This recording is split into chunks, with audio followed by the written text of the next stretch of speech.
మొదటగా ప్రపోజ్ చేసింది నేను కాదు, నా ప్రియుడే తన ప్రేమ వ్యక్తపరిచే.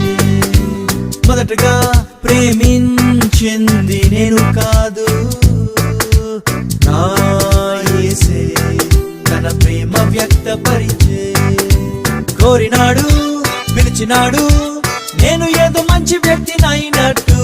కుమ్మరించే ప్రేమ మొత్తం నేను తప్ప ఎవరూ లేనట్టు. ఆకాశాన తనలో తాను పరిపూర్ణునిగా ఉన్న ప్రభువుకు భూమిలో నాపై ప్రేమ ఎందుకో. ఏమీ తిరిగి ఇవ్వలేని ఈ చిన్న జీవి పైన ప్రభువుకు అంత ప్రేమ దేనికో.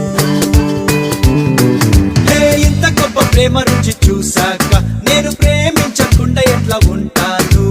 అంత గొప్ప ప్రేమ చూపు ప్రేమికునికి ఐ లవ్ యు చెప్పకుండా ఎట్లా ఉంటాను? ఇదే కదా